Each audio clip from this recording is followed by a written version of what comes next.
Good afternoon, everyone. It's Jim Norris from Backstage Insider, and we're talking today to Richard Todd, who's a Toronto musician and a campaigner to help the homeless of Toronto.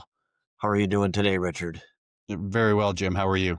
I'm doing great, really well, except it's a little too cold out, but what can you do? What can you do? So, just your own musical background. When did you start playing guitar? Oh gosh, that goes back some decades now. I think it was a band called the Beatles. You might have heard of them. They like so many before me. They kicked off my love of music and Right. my love of songwriting as well, of expression. They have that magical, I don't know what, but they certainly did a number on me. I haven't been the same since. Yeah, I think that's true for a lot of people, and some of the other people that I've interviewed go back that far, and some even farther back into the 50s. Um, so that and was your family musical? Like, did you come from a musical family? So my dad, when I was small, he brought home a player piano. You remember those? And I Yep. remember seeing the roll, how all the little holes in it, you put it in and it would play, "Come to the cabaret, old chum." And it would play all those old show tunes and things. But as far as a musical background, a musical family, not really. No. No. It was, no, there was the usual learning recorder, or someone used to play something, but no, not in the sense I think you mean, and not really. Right. And did you take guitar lessons? Did you study at all, or did you just pick it up on your own? One of those things about looking at the Beatles and their history is that they never took lessons when they were young, and so when I was young, my idea was, well, they didn't. Why would I? Right. Right. But later on, I started doing it, and yes, of course, the value of education in anything is Right. immeasurable, and certainly for having technical skills on guitar and other instruments, sure, the training is great. The songwriting, not so much.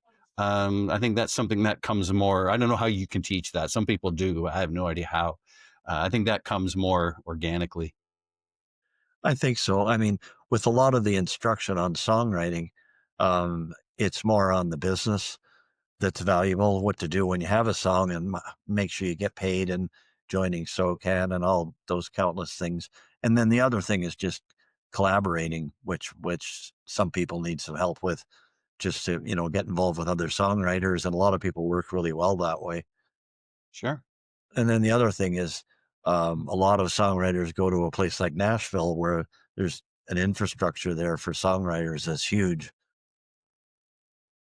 So, Yeah, so it's pretty tell good. tell us tell us about Red Path Traffic. How long has that group been around, and how did Yeah. it come about? So it was one of those meetups where they were called rock bands. You know what that is? I think it's based on the old show, some old reality quotes show, where they Right. got a bunch of musicians together, kind of talk to you about your interests, and then they match you with other musicians, right? And so Wow. that's where I met the guys who would form the original lineup of Red Path Traffic. This would have been about 2018 ish. Uh, yeah, I mean, everyone in the group, the meetup, everyone was into it in the beginning, but then people started to drop off a little bit. And we were there throughout the whole thing. Others were, but the three of us at the time connected. And then, yeah, so we have a whole new lineup now. It's about a year old. We recorded our first album with the legendary Chris Burkett in 2023. This is with the original lineup. Yeah, and now we have our next single coming out on Friday, November 21st, folks. Coming up this Friday. Excellent. Uh, yeah, if you're watching today. Yeah, it's called Two Bites. So this will be our 12th single. Yeah, and we're having a lot of fun with it. And we have almost 100,000 streams on Spotify now, which is pretty good for a little Toronto independent band. It's not Taylor Swift numbers, but Not certainly not yet. Thanks for that. Yeah, but it's well. pretty good. So we're hoping that Two Bites will, take off as well. Excellent. Well, just the fact that you've been around with some of the same players that amount of time is an achievement in itself, because that's uncommon, I guess you could say. Well, I wouldn't say that. The original lineup was only together until 2022-ish. So I'm the only legacy member left. The other guys, Yeah, Mike and Gareth have been with us for about a year, and Jim, our drummer, is retiring. He was with me for about 2 years, and then we have a new guy coming on named Tony. So, yeah, but it was mostly circumstance. Someone moved away, and it wasn't any. There were no issues when people leave. It's just Yeah. life. Well, things happen, right? Yes, they So do. tell me how you got involved with Artists Against Homelessness. How did that come about? So I've always been a bit of an advocate to fight homelessness. And some years ago, I started an organization, really just a little initiative called Warm It Up. And what Warm It Up was based on was the idea of going out into the streets during what was at the time a very particularly cold December and giving out coffee cards to people who were in need. And so they could have a hot drink and get out of the cold for a few minutes and, just help them out a little bit, right? Give them a few minutes of respite anyway.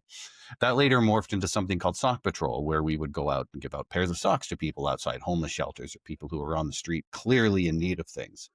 Um, and that was all right. And we did that for a few years. But then in 2023, 2022 actually, uh, I was Red Path Traffic. We were downtown at a bar playing as part of a showcase. And there was a young man on stage. He was on stage just before us. And young guy, 22 years old, playing acoustic guitar, singing well, dressed nicely, neat, clean in appearance. Looked like me, except 22.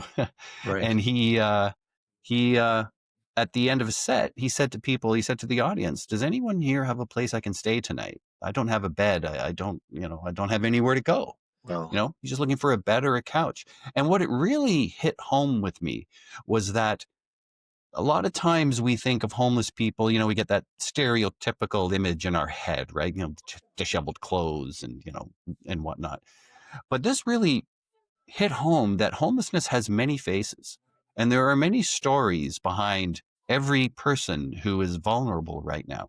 It could be a woman who's escaping domestic violence. It could be a young person who's getting away from a toxic household, a divorced couple who lost everything during the court proceedings, someone who was gainfully employed, but in today's economic climate doesn't have enough in savings to carry them through when they lose their job, right? Lost their job and they're sleeping in their car.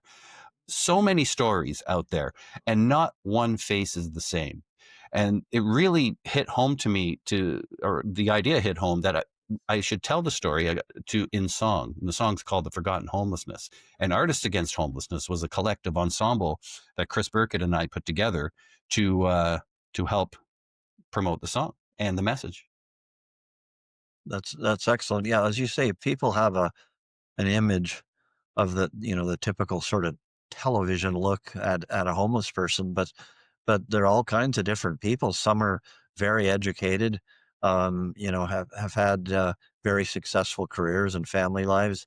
And in the United States, a lot of them are vets, that came back from the various wars and for whatever reason have nowhere to live. And I can't even imagine what the numbers are in the States of homeless people coast to coast. It must be staggering. Yeah, I'd So assume so. so with your initiative and with the Wood Green organization, um, what are you doing aside from raising awareness? What are you doing to help the homeless people in Toronto? So, according to statistics, back in 2021, the needs assessment said that there were, or reported rather, that there were 7,000 people going without a bed at any given day in Toronto, just in Right. Toronto. And now that number is 15,400 Well, people tonight. That's a small town. That's inconceivable, that many people. That's almost if they pack the Toronto Maple Leafs game, right? It's right. it's it's all those people. It's a crazy amount. It's a crazy number when you think of it. So the idea with the song is not only to raise awareness, but also to raise funds. So every time somebody streams the song, The Forgotten Homeless by Artists Against Homelessness, the royalties are donated to Wood Green's Unmet Needs campaign, which helps connect vulnerable people with supportive housing. That's the goal here, is to raise the money and to raise awareness. And what's the goal, I guess, as far as the amount of money that you're trying to raise in a year or whatever your targets are? Well, we are talking Spotify here. Right. So it's really just a perpetual it's a perpetual goal. It just goes and goes and goes. The song will be up on Spotify forever as long as we pay the distribution fees. Right. it'll be it'll be there always. So But whenever we generate enough royalties, it goes to Wood Green. right. But people can contribute as well if they go to the Wood Green site, from what I remember. Yeah, absolutely. Just I believe it's woodgreen.org. Just go to that website, learn about the unmet needs campaign, and if you can, donate some money. Right. Yeah, I think that's important. And then with the money that's raised, how will you decide what to do with that money? How will you apply that to the homeless problem? Well, it goes to Wood Green. So I let them handle it through the unmet needs campaign, where they're taking people off the streets, connecting them with different services that will help them, get back on their feet. Quotes. For me, I don't really decide that. I let them handle it. Right. How the money's spent.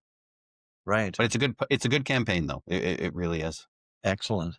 So people should go to woodgreen.org, and they can, it doesn't matter where they are in the world, they can donate, They and can, and they can stream the song too. they can stream the song as well. So Doesn't doesn't cost a thing. are you going to do that in the future again with another song or another online initiative? um, I would be very, very happy to do that, to work with any organization that has a story to tell. I'd be open to that discussion. Although I'm more of a songwriter, I don't really like to write songs to order. I was inspired to write this, and then the whole idea came from there. Um, but certainly, if we can use the power of music to help create stronger societies, then yeah, I'm all for it. Great. Excellent. So is there anything else you want to add to our discussion today that I've missed? The only thing I would say to people would be, it's not everyone's comfortable going out into the streets like we did with Warm It Up and giving out coffee cards or money or whatever food even, right? They're not comfortable doing that, and there's so much need out there that it can be overwhelming to undertake this kind of endeavor. I'd also say that donating money isn't for everybody these days. Tough economic times, and, so many Canadians right now are so close to bankruptcy and being insolvent that it's just staggering that we got here.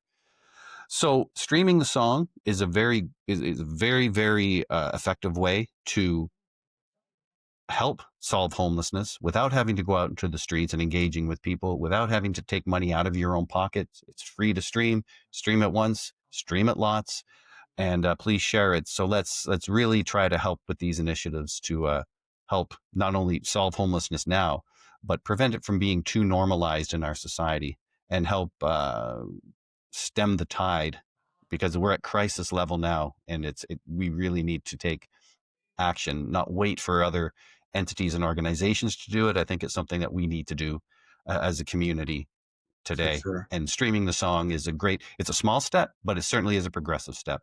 For sure. And with the Canadian winter almost upon us, the need for this is greater than ever, basically, because for the homeless, the Toronto weather is pretty brutal.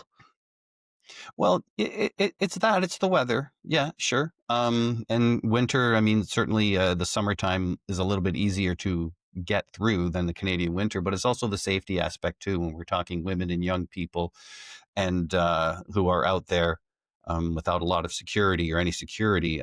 We want to make sure they're safe, not only from the elements, but from other things out there that can certainly cause harm, Right.